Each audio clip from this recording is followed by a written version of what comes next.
and welcome to Long Live the Queen, where we talk about the women who made history. And by we, I mean the royal we, because it's just me. This week, our subject is Jaquetta of Luxembourg.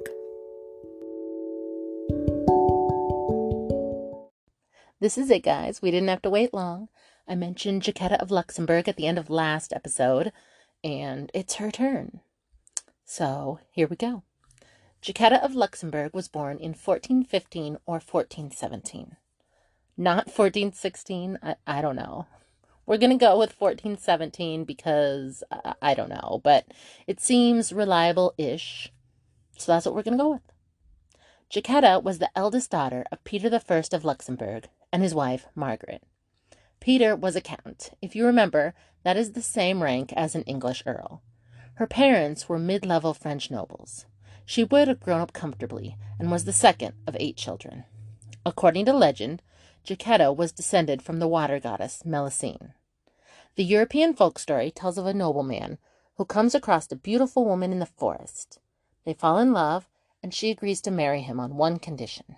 1 day a week, she was not to be bothered, and her privacy was not to be intruded on. In the Luxembourg version, this noble was Jaquetta's ancestor, Siegfried, Count of Luxembourg. The morning after their wedding, she magically created the castle of Luxembourg on the Bach Rock, the historical center point of Luxembourg City. On her terms of marriage, she required 1 day of absolute privacy each week. I mean, that seems fair. Eventually, Siegfried was tempted by curiosity and entered her apartment on Saturday, when he saw her in the bath and discovered her to be a mermaid. He cried out in surprise, and Melusine and her bath sank into the earth. Melusine remained trapped in the rock, but returns every 7 years, either as a woman or a serpent, carrying a golden key in her mouth. Anyone brave enough to take the key will free her and win her as his bride. Also, every 7 years, Melusine adds a stitch to a linen chemise. If she finishes the chemise before she can be freed, all of Luxembourg will be swallowed by the rock. In 1997, Luxembourg issued a postage stamp commemorating her. The story was all over medieval Europe, varying, but usually with a noble man falling in love with a beautiful woman. You may know Melusine from the logo on your Starbucks cup. We don't know if Jaquetta believed this legend, but if I'm honest, I kind of hope she did. Who wouldn't want to believe that she was part mermaid? And she wasn't just part mermaid. She was also part Charlemagne, because she was descended from him too. In short, she was very noble and very French. On the 22nd of April, at the age of 17, in 1433, Jaquetta married John of Lancaster, Duke of Bedford, who was 44. We talked about him last week. He was also married to Anne of Burgundy.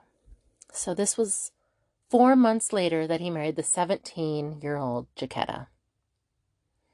And he was John of Lancaster, Duke of Bedford, which was just a fancy way of saying John was both the Duke of Bedford and the grandson of the former Duke of Lancaster. All I hear is, "Hi, I'm John, and I'm sure you already know who my grandfather was. He was kind of a big deal." The Duke was the 3rd son of King Henry IV of England, and thus the grandson of John of Gaunt, himself 3rd son of King Edward III. Jaquetta's father died of the plague just 4 months into her marriage. The king was still only 12 years old and enjoyed having the Duke's young wife at court. She was considerably younger than the king's other aunts, closer to the king in age than to his uncles. They were almost friends. For whatever reason, the marriage stayed childless. The Duke was helping to run the country for his baby nephew king, and his side hustle was alchemy. English alchemists had to veil their true interests because alchemy had been illegal in England since 1404. The crown feared alchemy because transforming lead into gold would have destabilized the country's economy through counterfeit coins. But he was noble, so he was safe with his taboo hobby. Plus, he was also the government, so if anyone was going to figure it out, it should be him, right? The Duke then died in 1435, just 2 years into their marriage, at the age of only 46. Jaquetta was only 19, a 19-year-old dowager duchess. As was customary at the time, Jaquetta retained the title of her first husband after her second marriage, and was always known as Duchess Bedford, this being higher than the title of countess that she would later acquire. Jaquetta inherited 1/3 of the Duke's main estates as her widow's share, which was a lot. He was a very, very wealthy man. Jaquetta was now a wealthy teenage dowager royal duchess, but she had an example set for her a few years before. A few years before her arrival, the king's young mother had also been widowed at the young age of 20. She was a young French girl who had recently arrived in England for a marriage, and after only a year and a half of marriage, her husband had died. And what had she done? Ran off with a common man who worked in her household, and it was totally fine. She was living out in the country with her common husband, Owen Tudor, and their children. No punishment. It would appear to many that it was a royal lady's prerogative. One marriage for duty, one marriage for love. It was only fair. The young king, now 14, sent for his widowed aunt to come back to court. One of Bedford's knights, Sir Richard Woodville, was commissioned by the king to escort her back. He was cute and young, about 30, and worked in her household. He was perfect. He was her Owen Tudor. I don't know if she knew about the similarities with her sister-in-law, but it had been quite a scandal at court, and it seems likely she would have heard it. During the journey, Jaquetta and Richard fell in love and secretly got married. After all, secret marriages were all the rage. After all, it was much easier to ask for forgiveness than ask for permission. She was certainly not going to get permission. With Jaquetta getting her inheritance from her late husband, one of the conditions was that she not remarry without the king's permission. But Queen Catherine had the same deal, and she had ignored it, and everything was totally fine. When the king found out his aunt had followed in his mother's footsteps, he was furious, but he did not put either of them in jail. Instead, he fined them £1,000. Her annual dower income after the death of her first husband was between £7,000 and £8,000, so it would have been about 1/8 of her annual income. A lot of money, but doable, and far better than losing everything. It was only equivalent to about a month and a half worth of income. But she was, after all, likely the king's favorite. She was at least his favorite aunt, and the one that he was closest to. The marriage was successful, and the couple seemed in love. They were living #no regrets. Even after Catherine died and Owen was arrested, they kept on keeping on. They had, spoiler alert, 14 children. They started a family immediately, with their daughter Elizabeth being born in 1437. Once she was pregnant, they admitted to the secret wedding. The ruling families of Luxembourg and England demanded this marriage be annulled. They saw Richard Woodville as a gold digger who had married far above his station. I can only assume he was super hot and had a really good personality. But it was too late. A baby was on the way, and an annulment wouldn't happen. And this baby, Lady Elizabeth, would eventually become Queen of England, so stay tuned for her story.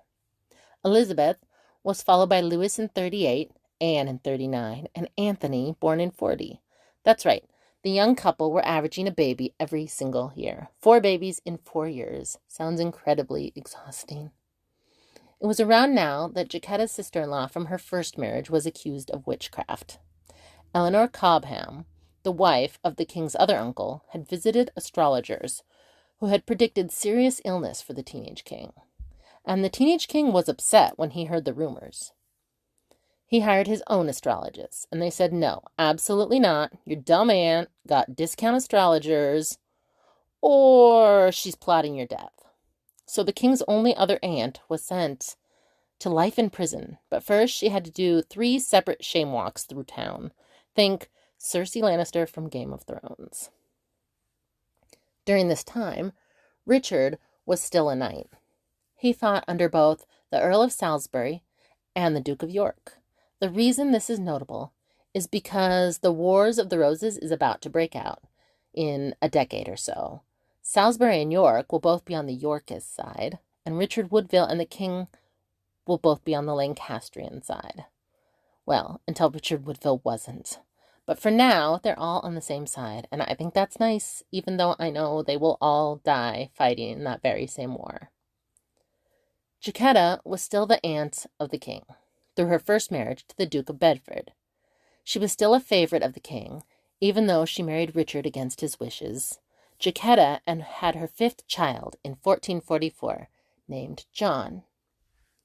As a dowager duchess, she was still the highest-ranked woman in the country, and a French noblewoman, even though her husband Richard was common.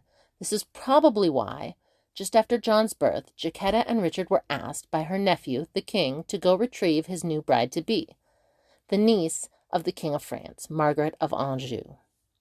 Jaquetta, by this time, was a 30-year-old mother of 5, and the new queen-to-be was 15. But they were both French, so while there was a 15-year age gap between the two of them, they still had a lot in common, and they became good friends.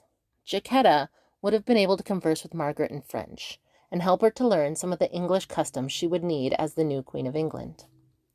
The following year, the king married Queen Margaret, and she became the only woman at court who outranked her friend Jaquetta. And Jaquetta became the queen's head lady-in-waiting.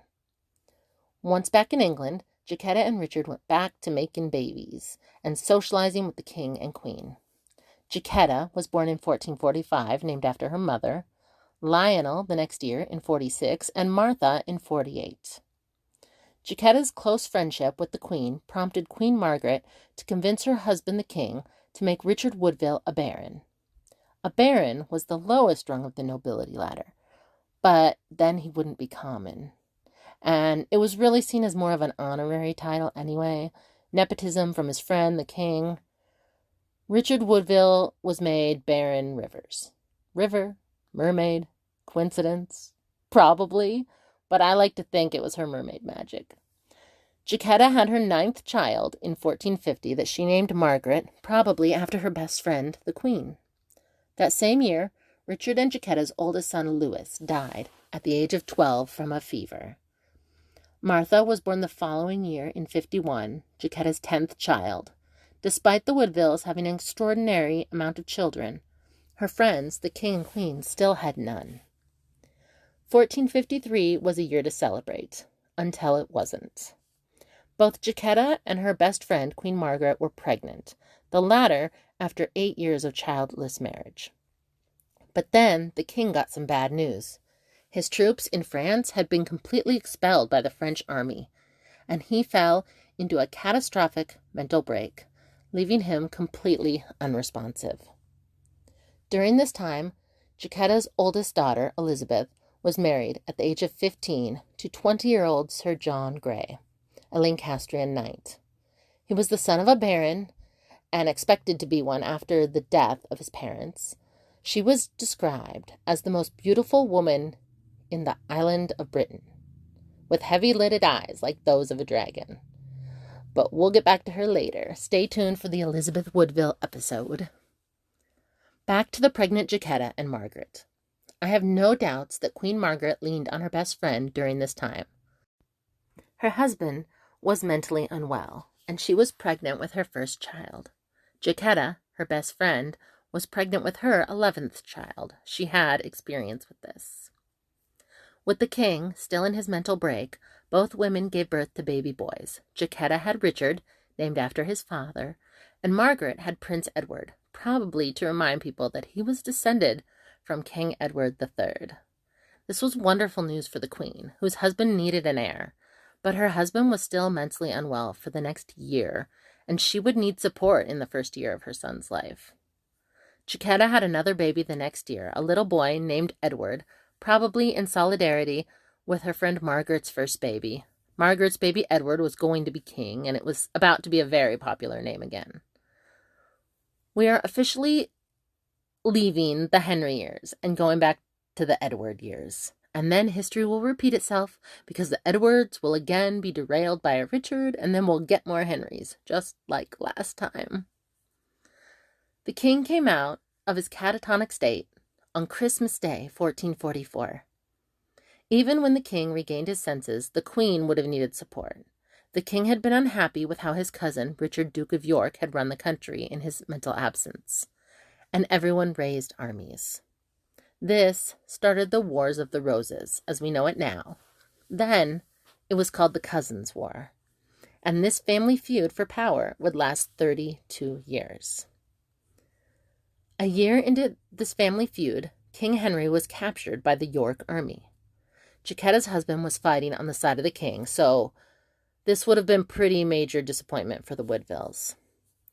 Jaquetta was probably worried not only about her husband, but also about her nephew, the captured king, and her friend, the queen, who was now in a rather diminished position. The Yorks were claiming the king was in no danger, that they supported him. It was just his advisors and his favorites they didn't approve of. This would have included Jaquetta and Richard Woodville. They would have been hoping against all hopes that Henry could be restored to the throne, because without him, they were powerless to protect themselves from the Yorks. Even that didn't slow down the baby-making for the Woodvilles. Mary was born in 56, Catherine was born in 58. The Woodvilles had 14 children, only losing one, Louis, when he was about 12. This was extraordinarily unusual. Based on the infant mortality rate at the time, they should have lost 2 or 3 of their children in their infancy.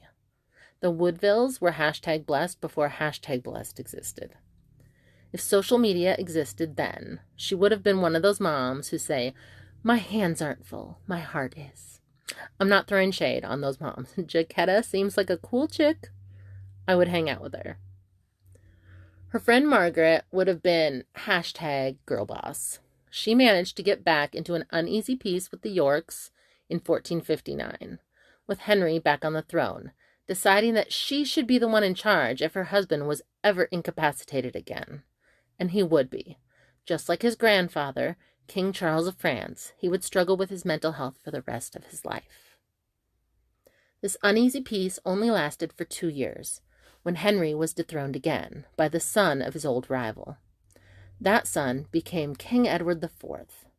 This was bad news for the Woodvilles. On top of that, Jaquetta's oldest daughter was now a widow and mother of 2 at the age of 24. Her husband had died fighting against the man that was now king. The Woodvilles were a Lancastrian family in a newly York world. That was a dangerous position to be in.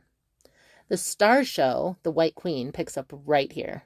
I highly recommend it. It's very good. It's mostly about Jaquetta's daughter, Elizabeth, but Jaquetta has a pretty major role in her daughter's life, and she makes many appearances. The White Queen portrays them as women who at least believe that they have some magical gifts, some mermaid power, that they use to protect their loved ones and hurt their enemies. This was a time when people believed in magical powers, but it wasn't a safe thing to admit to. Witchcraft could get you burned at the stake, and they would have been familiar with Joan of Arc. But word on the street was that they were descended from a French mermaid. The Woodvilles were in danger, and Elizabeth's lands from her husband had been confiscated. He had fought and died for the losing side. You don't usually get rewarded for that. Elizabeth was back living with her parents and all of her siblings. With nothing else to lose, Elizabeth went to beg the king for aid when she heard he was in the area. We get into that full story in Elizabeth's episode, but the short version is that the 22-year-old king fell in love with the beautiful 27-year-old widow Elizabeth. They married in secret, just like her parents, and just like that, the Woodvilles had some hope. While it was true that they had fought for the losing side, their daughter was now married to the new king. The marriage had been secret, but Jaquetta, along with 2 ladies-in-waiting, were present. Jaquetta kept the secret potentially for up to a year. She didn't even tell her husband. She was good at secrets. Her daughter was the Queen of England, in secret, replacing Jaquetta's best friend as the old Queen of England. So awkward. This obviously put a lot of strain on Jaquetta and Margaret's friendship. By this point, their friendship was over. The Woodvilles fully pivoted and changed from a Lancastrian family to a York family, and just hoped people would forget about their old alliances. Eventually, the marriage would become public, and it made just about everyone angry. Marriage negotiations with the French had been taking place on the king's behalf, but oops, my guys, he's already married. My bad. The king's mother, Cecily, also had a real problem with this marriage. Her husband and son had died fighting the Lancastrians, and now those very same Lancastrians were at court, and there were a lot of them. On top of that, her daughter-in-law, Elizabeth Woodville, daughter of a commoner, now outranked her as queen. Cecily, though the king's mother, had never been queen herself. She had to bow to the daughter-in-law she didn't even really like. Cecily felt that Elizabeth was her lesser. But feelings aren't the law, and legally she was the Queen of England, whether Cecily liked it or not. Just 2 years into their daughter's marriage with the king, Jaquetta's husband Richard got a promotion, moving him from Baron Rivers to Earl Rivers. That moved him 2 rungs up on the noble ladder, skipping the rank of Viscount completely. Richard had started out not even noble. He had been gentry, and now he was like noble middle management. I think it's not a coincidence that his rise in stature started when he married Jaquetta and increased when his daughter became queen. The change in regime seemed to be working out well for the Woodvilles. Even though Richard started fighting for the other side, that alone would have been difficult to survive, let alone being successful afterward. I don't know how they did it, quite frankly. I guess she was really, really beautiful. Jaquetta went to work arranging marriages with nobles to all of her remaining unmarried children, and there were a lot of them. This started to cause some problems with the other nobles. Even though Jaquetta was still a dowager duchess, she had that title from the old regime, and her children were the children of her second husband. Though technically noble, the Woodville children were considered by most of the old noble families as common, or at best new money. And all of these Woodville children were taking up marriages from the children of the other nobles. Elizabeth and her husband, King Edward, were having children just as fast as her parents had. Jaquetta was done having babies, but still raising some of her younger children. I have no doubt that she was helping her daughter through all of these pregnancies and the stress of her royal life. Things had not been going perfectly. In 1469, Edward's old ally and cousin, Warwick, along with King Edward's brother George, rebelled. They were displeased with Edward's choices, including his choice of wife and in-laws. Warwick's own daughters needed marriages, and they were getting lost in the flood of Woodvilles. The king's mother sided with Warwick and her son George. George was probably her favorite child. We get into that in Cecily's episode. And she didn't dislike George's wife the way she had disliked Edward's wife. And the king and queen still only had girls, so that made them more easily toppleable. I don't think that's a word. They only had girls. It was a weakness then. Warwick and George won, and King Edward was captured. Jaquetta's daughter, the queen, was unsure of her safety and pregnant again. She fled to Westminster Abbey, where she claimed sanctuary. During this fight for power, Jaquetta's husband, Richard, now 64, and her son, John, now 25, were captured by Warwick's forces and later executed without a trial. Jaquetta was arrested and charged with witchcraft. This was a very serious crime at the time and could get you burned at the stake. They claimed she and her daughter had used witchcraft to entrap King Edward. Jaquetta would have understood how scary this was. When she was a teenager, she would have heard of and maybe seen in person Joan of Arc, potentially even being there at her execution. And her sister-in-law, Eleanor Cobham, had also been accused of witchcraft. She had done her shame walks and then been put in prison for the rest of her life. Witchcraft charges were nothing to just shake off. Elizabeth, still in sanctuary, gave birth to her first son with her second husband, Prince Edward.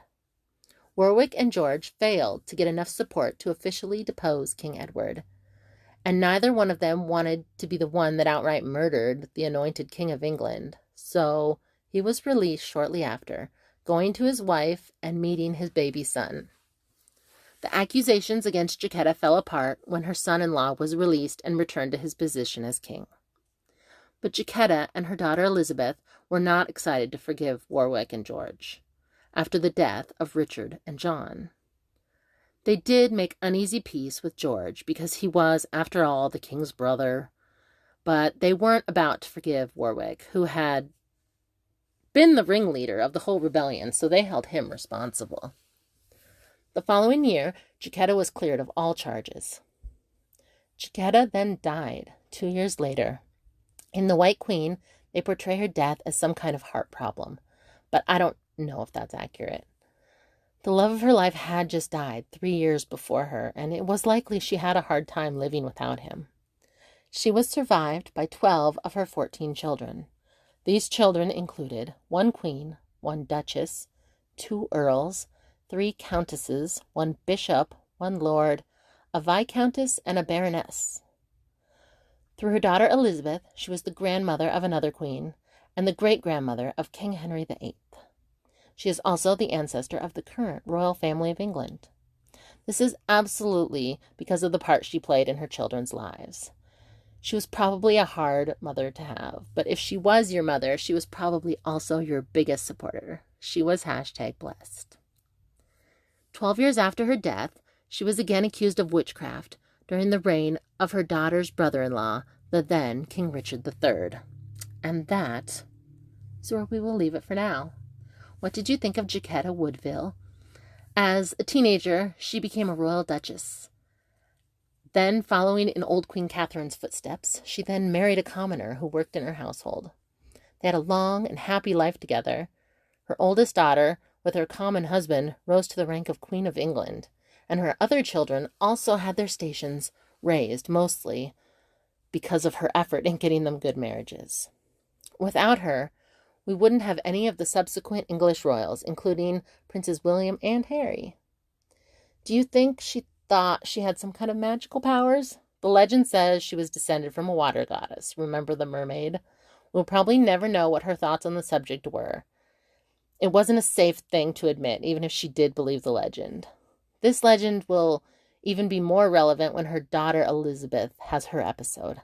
She started a civil war on one side and successfully navigated her way to the top rungs of the other side. Her daughter, who we will get into in a later episode, was also very strong, and it seems she got that from her mother. Also, she is the great-grandmother of Queen Elizabeth I, and I like to think some of her personality came from Jaquetta. You can share your thoughts with me at longlivethequeenpodcast@gmail.com or on Facebook or Instagram at longlivethequeenpodcast. Long live to all the queens out there. And until next week, bye.